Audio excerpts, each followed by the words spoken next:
vais vous dire quelques mots au nom de la LDH.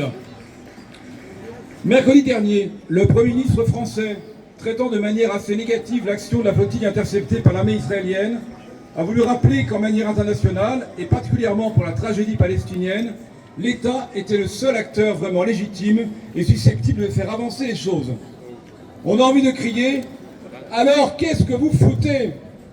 Qu'est-ce que vous faites, État français, depuis de si longs mois, pour un cessez-le-feu, pour la fin des massacres de civils, de femmes et d'enfants, pour arrêter la folie génocidaire du gouvernement israélien ? Si nous, citoyens et citoyennes de ce pays, nous vous interpellons jour après jour, semaine après semaine, c'est bien parce que nous savons en effet qu'un État comme celui de la France a des possibilités importantes d'action, à la fois diplomatiques, politiques, juridiques, économiques, financières. Mais nous savons également, messieurs Macron, Bayrou, mesdames et messieurs les ministres du gouvernement, messieurs, mesdames, la majorité des élus du Parlement, nous savons que vous ne voulez pas utiliser cette possibilité d'action de l'État.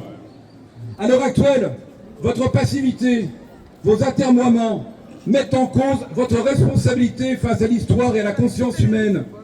Un jour, vous serez jugés par le tribunal de l'histoire et vos noms, comme d'autres avant vous, seront effacés ou marqués du sceau de l'infamie.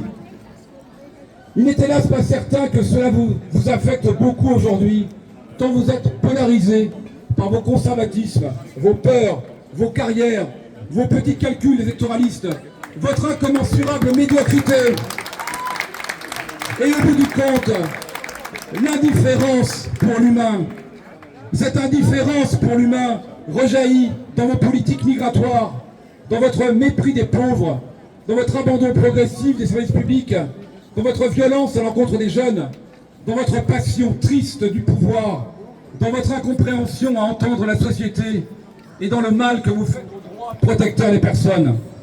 Alors, oui, nous l'avons bien compris, les Palestiniens sont encore plus que nous le cadet de vos soucis. Et pourtant, la tragédie palestinienne nous oblige à penser l'autre.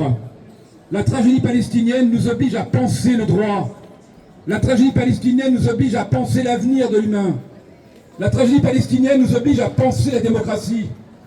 La tragédie palestinienne nous oblige à penser la paix. La tragédie palestinienne nous oblige à penser l'urgence et à agir. Mais, à force de vous regarder et de vous écouter, messieurs et mesdames les responsables de l'État, force est de constater que vous ne pensez plus, ou alors vous ne pensez l'autre que comme un ennemi, le droit comme un obstacle, l'avenir de l'humain comme une impasse, la démocratie comme une erreur, la paix comme un dommage collatéral et l'urgence comme dommageable à votre digestion. Aussi, monsieur Bayrou, lorsque vous prétendez que c'est à l'État seul d'agir face à la guerre génocidaire menée par Israël à Gaza, il est important de vous rappeler votre méprise. D'autres génocides, d'autres épurations ethniques ont été commises avant celle de la Palestine.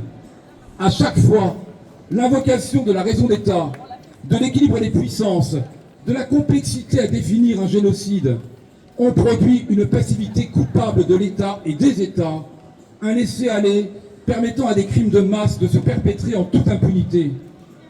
Les Arméniens, les Juifs d'Europe, les Tziganes, les Cambodgiens, les Bosniaques, les Tutsis et d'autres encore ont attendu tellement et tellement que les États, et notamment la France, se mobilisent en vain. Non, monsieur Bayrou, non, monsieur Macron, l'État ne se montre jamais à la hauteur des enjeux quand il faut faire face dans l'urgence à des crimes de guerre et à des crimes contre l'humanité qui sont des tragédies universelles. Ne pouvez-vous pas changer cela? Ne voulez-vous pas changer cela?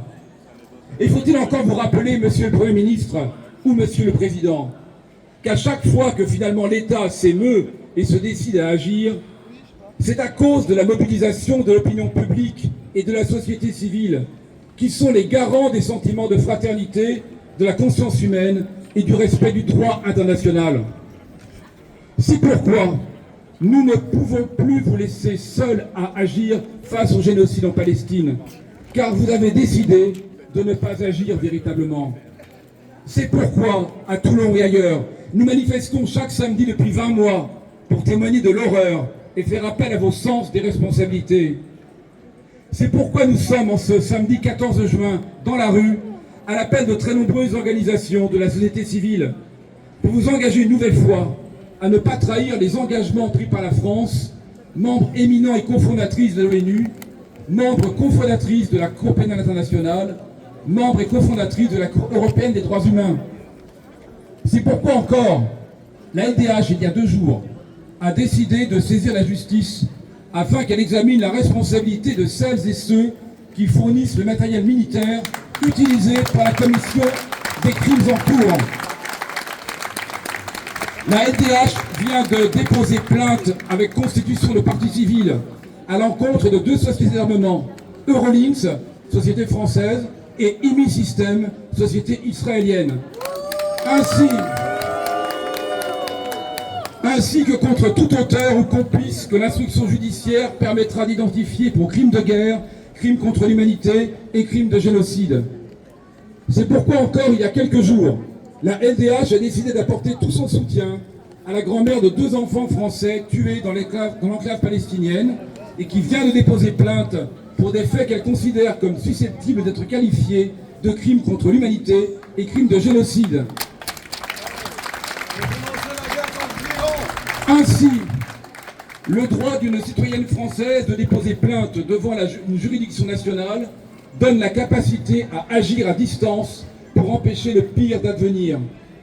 Si une plainte, bien sûr, n'arrête pas les chars, elle peut responsabiliser, voire dissuader le passage à l'acte. Et nous croyons que c'est par l'exercice du droit que nous contribuerons à vivifier l'ordre juridique international largement fragilisé depuis le 7 octobre 2023. Nous espérons que cette plainte en appellera d'autres. Ces actions judiciaires sont une des manifestations de la mobilisation nécessaire de chaque homme, chaque femme, dès lors que l'État et les institutions internationales sont incapables d'assumer leur rôle de garant de la paix, du droit et de l'humain. Parallèlement à ces plaintes en justice, la LDH, en lien avec la grande chaîne humaine qui se tiendra demain à Bruxelles, appelle à une marche pour Gaza vers Bruxelles du 15 au 23 juin. Cette marche partira demain de Paris, porte de la Villette, et elle arrivera le 23 juin à Bruxelles pour la réunion du Conseil de l'Europe.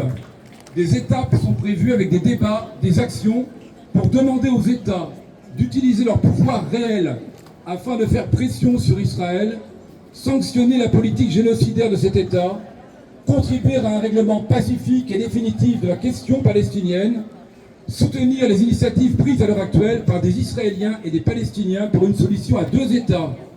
Soyons nombreux à marcher vers Bruxelles, à faire quelques kilomètres au moins si nous pouvons, et en tout cas à diffuser largement cette initiative sur les réseaux sociaux.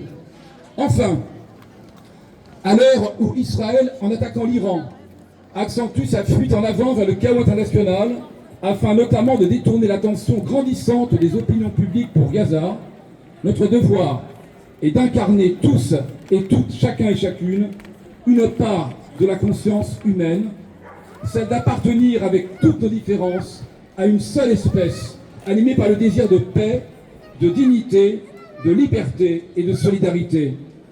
Et là, ce ne sont pas des mots abstraits, contrairement à ce qu'on veut nous faire croire. Ces valeurs sont les ennemis de la barbarie du Hamas, et le Hamas agit concrètement contre. Ces valeurs sont les ennemis de la barbarie des autorités israéliennes, et ces autorités agissent concrètement contre. Ces valeurs sont les ennemis de tous les nationalismes, et les nationalismes agissent concrètement contre. Ces valeurs, enfin, sont délaissées par les États et par la France, et ils le montrent concrètement. Mais ce que nous faisons aujourd'hui pour Gaza dit concrètement que ces valeurs peuvent être au contraire à la base d'un programme d'action, de résolution, dont les États peuvent facilement s'emparer pour agir enfin et retrouver leur dignité. Il y a 2 jours, l'Assemblée générale de l'ONU, à une majorité écrasante, a voté une résolution exigeant un cessez-le-feu immédiat et permanent, exigeant la libération des otages, la fin du blocus de Gaza, la fin de l'utilisation de l'arme alimentaire, le respect du droit international, la liberté totale donnée à l'aide humanitaire. C'est un premier pas encourageant. Ce vote ne résulte pas seulement de l'aggravation de la situation, ni de la paralysie du Conseil de sécurité par le veto américain. Ce vote résulte également de notre mobilisation, de la mobilisation croissante des sociétés en Afrique du Nord, en Europe, en Amérique notamment, pour dire non à un nouveau génocide sur cette planète. C'est pourquoi notre lutte va continuer et s'amplifier jusqu'à ce que nous soyons écoutés. Parce que nous avons pour nous le droit, la justice et que nous sommes porteurs de la paix, nous sommes les plus forts. Nous gagnerons devant le tribunal de l'histoire. Nous gagnerons devant le tribunal de l'histoire, c'est sûr, mais faisons en sorte de gagner aussi et avant tout en convainquant nos gouvernants de se hisser enfin à notre niveau de conscience et de responsabilité pour une paix juste en Palestine. Merci.